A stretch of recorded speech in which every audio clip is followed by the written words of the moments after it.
بسم الله الرحمن الرحيم. Assalamu alaikum wa rahmatullah. Thank you for joining the discussion group. I call it discussion because, again, I don't see myself as being any type of instructor or well knowledgeable teacher or anything like that. I personally myself, I'm a student and studying. So, inshallah, I can share whatever I learned uh, throughout these sessions. And again, as a little review of what we have talked so far, it's been about basically ideology, following some kind of ideology, and then ideology that also makes sense with our logic. And it is also um, that goes with our nature too. So, knowledge, our nature, the creation. So, we all know and we have reached this conclusion that we did not just appear out of accident or some kind of chance or random explosion, and all of a sudden everything came about some order. So, just having an order in this world proves that there is a creator, and we talked about the creator, and we talked about the essential and the essence of the attributes of God, and then how it plays in this creation, and what's the basically idea and meaning and the point of recognizing those attributes. So then we got to the point that that we have to have one God, and that one God is not confined to a place or time, or and is not limited to a body or an area.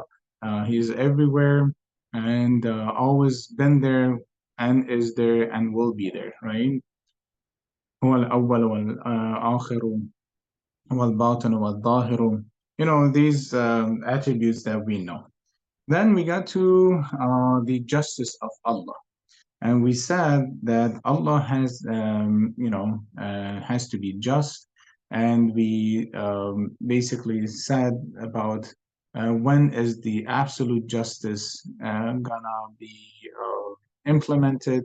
Is this world the world of justice or not? No, it's not the absolute world of justice.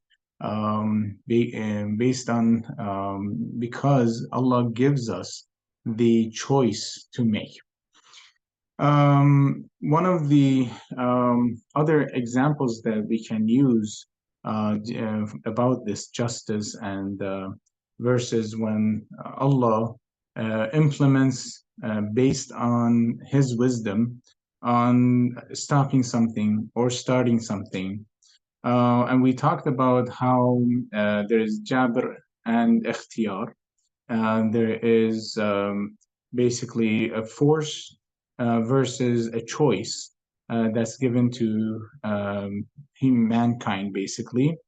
And is it Jabr, which is it we are forced to obey? Are we forced to doing actions?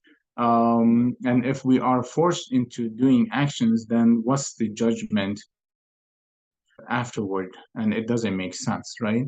If everything that we do is done because Allah wants it done that way, or things that we don't do is because Allah stops us from doing something, if it was absolutely that way, which is called Jabr, then Judgment Day doesn't make sense. At the same time, ikhtiyar, saying that, oh, Allah, some people actually say, ثم استوى على العرش خلق السماوات والأرض في 6 أيام ثم استوى على العرش, meaning that Allah created this heaven and earth in 6 days and then He rested on the throne. They say actually Allah rested on the throne, so He's not actually controlling anything. He just let everything just be. and there's a choice that everybody has, and it's absolute choice. But still doesn't make sense, because if we are given the choice of doing whatever we want, then Allah is not just, is unjust, because since He has created us, then He has to also nurture us, He has to guide us, He has to be there for us, right? He can't just eliminate Himself from this world and say, okay, do whatever you want, right? Because we're beings that we have needs, and Allah does not have any needs. Allah does not need us, does not need this creation, does not need our worship, does not need anything, right?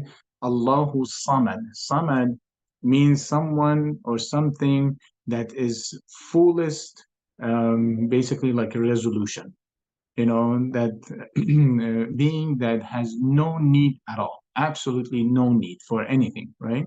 So He is Samad. So we say Allah, Qul huwa Allahu Ahad. Ahad here, as we said in the previous lectures, Ahad is not one compared to two or three. It's not a numeric number. It's Ahad. It's the only, the one and only, basically. And then we said Allahu Samad. Samad is someone who is not, who is basically independent, doesn't need anybody, doesn't need anything. That's Samad. It's because it's the fullest and the most complete being in this world, the most complete being. Okay, we're not saying the most complete human. The most complete human, obviously, is Prophet Muhammad. It's like the Amma of the 14 Ma'soom, but the complete being is Allah. That's it. Okay, so we are in need of Allah, and we are needy, basically beings, and we need Allah. So then, basically, we said is something in between. So Allah created a rule, a law on this earth, and some things, per His hikmah, He will, per His wisdom, He will allow. Some things He may not allow. He may give us the freedom to do, or He may take away that freedom from us. And that's per His hikmah. So let's give an example too. We know that in history we had Amul Fil, right? So the year of elephant. It's interesting to read about calendars. And when you read about calendars, for example, the Chinese calendar, they talk about the time of their kings or their emperor. So when, let's say, Emperor Qing was around, it was year Emperor Qing 1, Emperor Qing 2, Emperor Qing 3. And then when he died, all of a sudden they had new emperor. So it would be Emperor Chong. So it would go Emperor Chang 1, Emperor Chang 2, and if he lived 50 years more, and that would be the calendar year. So it's interesting to read a little bit about how calendars came about. So during the late, the late Arabic Peninsula time, that was the year of Fil. It was considered, or the elephant. Why? Because that was the biggest event that happened. And what happened? So Abraha, which was in Yemen, and basically Kaaba, as we all know, was built first by Nabi Adam. And later on, because of the weather conditions and all that, it went ruined, and it was left ruined until Prophet Abraham rebuilt it. And in the order of Allah, He ordered Abraham, Prophet Abraham, and Ishmael, peace be upon them, to rebuild Kaaba. So once it was built, then it was the point of Tawhid. It was the basically a direction. It was the center of Tawhid. One girl asked me to go. Okay, so it was the center of Tawhid. Then, well, things happen, right? So more and more generations were born and raised and all that, and people went astray. And why do people go astray? Most of it, as I believe we explained in one of the previous lectures, was the hawa nafs, my comfort level, my desire, the things I think is right. And we don't incorporate religion. And sometimes religion is against our will, it's against our desire, it's against our interest. And we'll talk about that in a couple of lines more, that what is the mission and what is the mission of this creation, right? So people went astray, and over time they started worshiping idols, and then because Kaaba was built and it was the center of religions and was the center of beliefs and worship, then what happened? The people of basically Mecca, which before it was called Becca, designed a thought, and they said, you know what? This is a well-known spiritual center. So we're going to call all the other idols from all other countries around the world to bring and place their idols in this house, in this cube, in this Kaaba. So they did that. And they brought all the idols and they put it in there and created a center of worship. And basically, every year they would come and they would do the tawaf. And during the tawaf, they would whistle, excuse me, but men would run naked. They had their own idea and their own traditions, which later Islam came and corrected it because some of it was brought from Prophet Abraham, and some of it was misguided, some of it was new and wrong, and so Islam came and fine-tuned it again. The point is, I gave you all that story and history, and then there's more to talk about if you wish.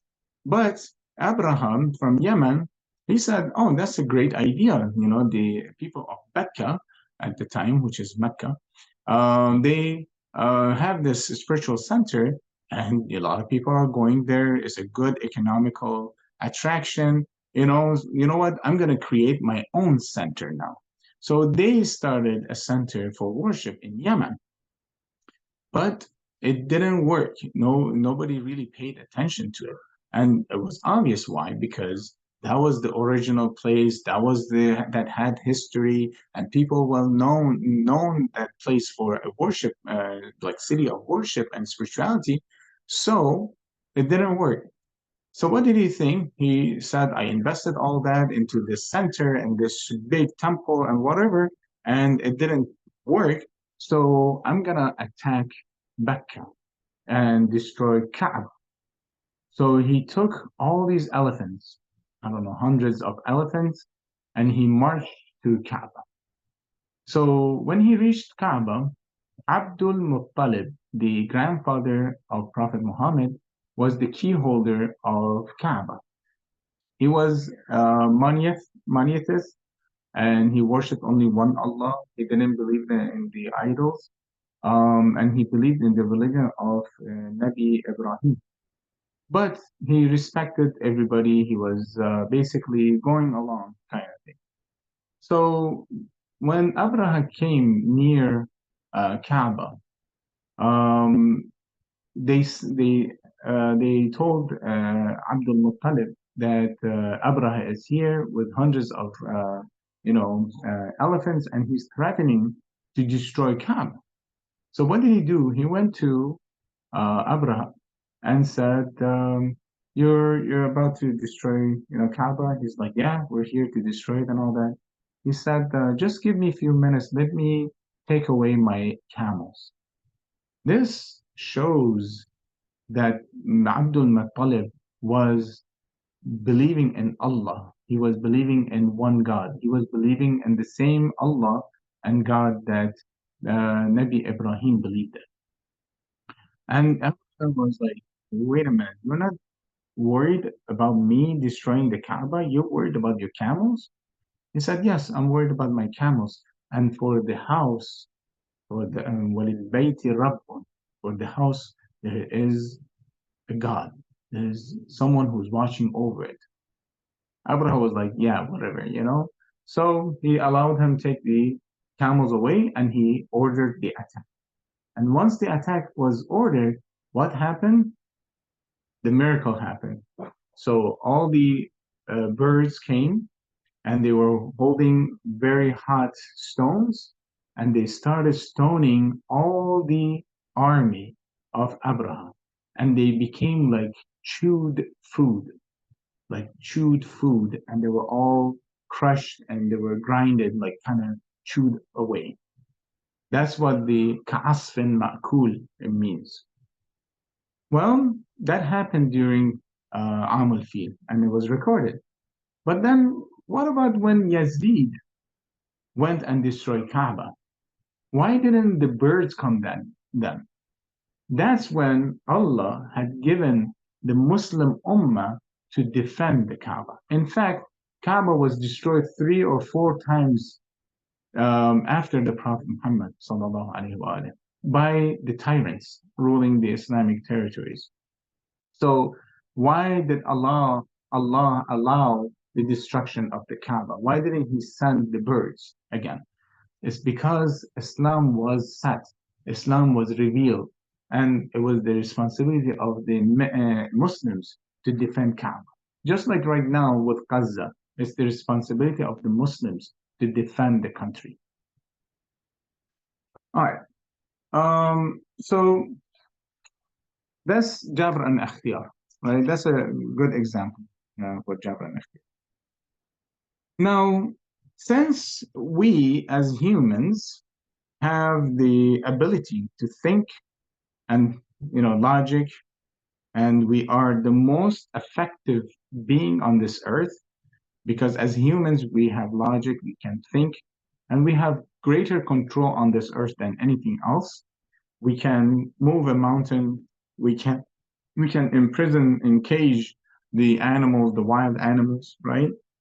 We can turn the soil to whatever we want and plant whatever we want. So we have pretty much close to full control on this earth. Allah also demands responsibility from us too. So here is an interesting question. So I personally remember I never had a good memory. But then my sister, my brothers, they had really good memory. My wife has a really good memory. My kids have very good memory. So how come Allah did not give me a good memory? How come it's harder for me to memorize things and read something several times to get it memorized, right? Is this fair? Is this adl? So this is basically the way Allah set this world, okay? The world will go on. And whoever lives through here will die one day, right? And here he or she will go to the hereafter. So whether we like it or not, we're here. Whether we like it or not, we'll die and leave this earth. And there are some responsibilities that are implemented by Allah that we have to follow. So there is a path. It's only one path. As we read in Quran, when it says Sarat al-Mustaqim, it's interesting in Arabic language that there are different words for Sarat. Like, for example, there is tariqa, or there is sabil. And for tariq, the plural for tariq is turuq, or for sabil is subul. But then what is it for sirat? There's none. In Arabic, there is no plural for sarat. So there's only one way, okay? So we have to follow one way, which is the way of Allah, okay? So there is freedom given to us. We can choose to follow Allah's way, or we can choose the highway, right? And as the saying says, it's Allah's way or the highway, right? So if we don't follow the rules and we don't follow the responsibilities, then we hit the highway, right? That's number one. Number two, what is important? Allah gives us all, each one of us, a different talent, gives us different capabilities, right? So based on the different capabilities and talents that we have, Allah expects us to obey and follow. So it's just like, let's say, if all the peach seeds were planted and they would all turn into peach, or if all the seeds were just, I don't know, apples, then there would be no other fruits, right? So we need different fruits. We need variety, okay? And every seed that we plant is not going to grow into a tree, right? So because if all the seeds that were planted, let's say they're all the apples were planted, they turned into apples and they flourished, then the whole earth would be taken over by apples, right? So it's it's the wisdom of Allah that allows, like for example, a child to live, a child not to live. What is important? It's important that that child will reach heaven. You see what I'm saying? So basically, it's not injustice if a child, for example, is born and then right away passes away, for example. That life is taken away. There is a wisdom behind it, and we don't know the wisdom behind it. What is important that we know, then you know what? Yes, we feel sorry, it breaks our heart and all that, but that child just went to heaven. Ahsan, it's good for him. We are sorry, we have sorrow, we break, and our heart breaks and all that. The parents, feel sorry that they lost the child, which is all understandable. But at the same time, you know what? That child, I wish I was that child, right? Because this world is so hard. It's all hardship and it's all about tests and exams. And we are tested for our abilities. We are tested for what we follow and, what we basically believe in and what we strive for. It's hard life. So if that child has the easy way to go to heaven, good for him, right? Or for her. So yes, some seeds turn into trees, some don't, right? And then so the more important thing is reaching heaven, right? So that's the ultimate goal, reaching Allah. That's even better, right? Well, what about the talents? So Allah wants me based on my talents and how much effort I put to follow the rule, follow and obey, and fall into that path that Allah wants us to basically follow. All right. So it's our effort that counts. It's the tries that we do, okay, based on our ability, based on our talents. So don't think that you can't do it. Don't think that, oh, they're better than me, I'm lesser or more, whatever. No, we are responsible for what our capabilities are and how our responsibilities are. Okay? Number one. Number two, that's why in Quran it says, لا يكلف الله نفسا إلا وسعها. Right? Allah will not demand from any person, anybody, إلا except for their capability, their capacity. Okay? But then this capacity can grow. You can grow your capacity. How? Number one way to grow your capacity is to submit yourself to Allah and ask Allah to grow your capacity. Allah will grow it to you. Yes, somebody has a capacity to basically a little cup of water, and Allah will pour that water, which is the knowledge and blessings and stuff that will go fit that cup. But then if you ask for a bigger cup, Allah will give you one. And you know what? Your capacity grows. And as your capacity grows, then you become closer and a better obedient of Allah, a better slave of Allah. And what's better than being slave of Allah, right? There was one arif, one mystic, and he came out and said, I am richer than Allah. And everybody said, you know what, that's kufr. We're gonna basically behead you and this and that. They got really overreacting and emotional. He said, wait, let me explain. Allah has me as his servant. I don't have anything. But then I have Allah who has everything. So I have everything that, Allah has. So that's how he poetically thought about it.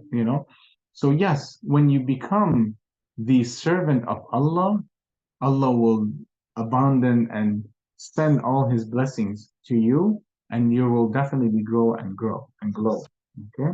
So again, this is very important to think and ponder about, is that Allah gives us capacities, Allah gives us talents, and expects us to obey and act in the path of Allah based on our capacity and our talents, and that's what's expected from us. But we can always grow and we can always strive to make that capacity bigger. Why do we have to do that? There is a hadith from Amir al-Mu'mineen that when we reach the day of judgment, Allah will show us the level of spirituality, the level of heaven that we could have reached if we had strived, if we had asked for. And that's Yawm al-Hasra. Yawm al-Hasra is the day of regret. Why? Because we regret that why I didn't strive harder, why didn't I work on myself harder in this world? Because this world is the farm of the hereafter. I could have bought more land, I could have planted more trees and would have flourished for the hereafter. And yes, I would have a better position in the hereafter, in the heavens, right? So there's a little example that says, I believe the Prophet used that example, if I'm not mistaken. There is a dark room, and people are standing there, and they hear a voice that says, "Oh, people, gather whatever you can on the floor, on the ground, and you have, I don't know, 10 minutes or 5 minutes or 30 seconds, something like that. Such a short time." And people start touching the floor, and some people in the dark, they can't see, right? It's like pitch dark, they can't see what's going on. Some people touch the ground and they're like, what is this, rocks? Why would I pick up rocks? Some people don't touch it at all. Some people start getting their shirt up and they put rocks in their shirt, and some other keep putting more in their shirt. All of a sudden they say, everybody leave the room, and they leave that area, and they see that those rocks were gold. People who didn't pick up anything, they're in the deepest sorrow. They're in the deepest regret. People who picked up some, they're like, oh my God, I got 10. I wish I had 20. I had 50. I had more. And those people who picked up more and more also would feel, I wish I had 5 more minutes. I had 30 seconds more. I would have stayed there and I would have collected. When Prophet Abraham was asked to give up his life, it's interesting to know that you can reach a level of spirituality that Israel, the angel of death, would come and ask you permission to take your life away. We have some ulama who had that history.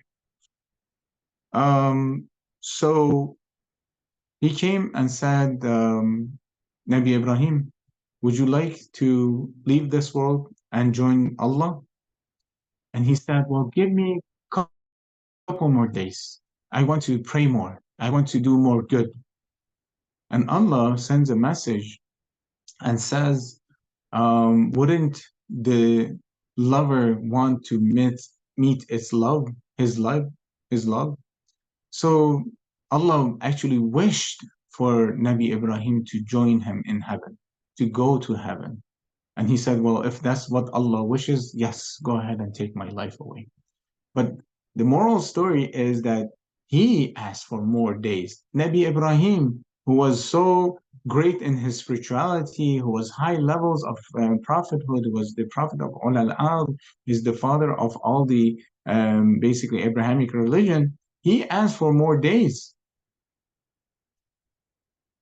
Imam Hussein alayhi salam, I'm going to end with this because it's Friday and I know everybody wants to go join their families and all that.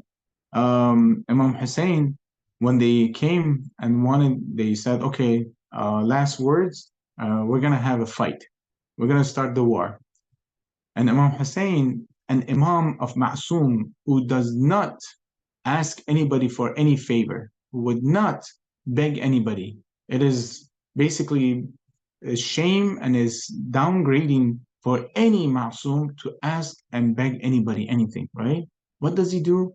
He says to Abu Fadl Abbas, could you ask them for one more day? Because I love to pray. And he says, okay. So he goes and says, Imam wants an extra day. And they said, okay, we grant it to him.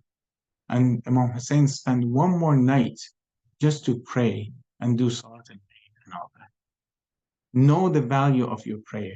Know that it is a fortune and it's a blessing for us, alhamdulillah, to be able to pray, to know that we can pray. That is a big blessing. Don't let it go. Pray on time. Pray at the beginning of time.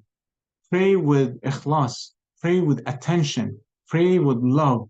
Pray with, they say Imam Khomeini, when he wanted to pray, he would prepare himself, like comb his beard and put, cologne on and get a nice clean clothes and look himself through the mirror. He would shine before going to prayer, and people thought that he's going to a wedding. This is how he prepared himself for Salah. He was so in love of Salah. Let's love Salat. Let's love the prayers and indulge in that prayer. When we pray, think with Allah. Try to talk to Allah as you're praying. And remember Allah. Don't just remember your daily life and business and what should I do and homework and exams and stuff. No, spend that time with Allah. So thank you so much for joining.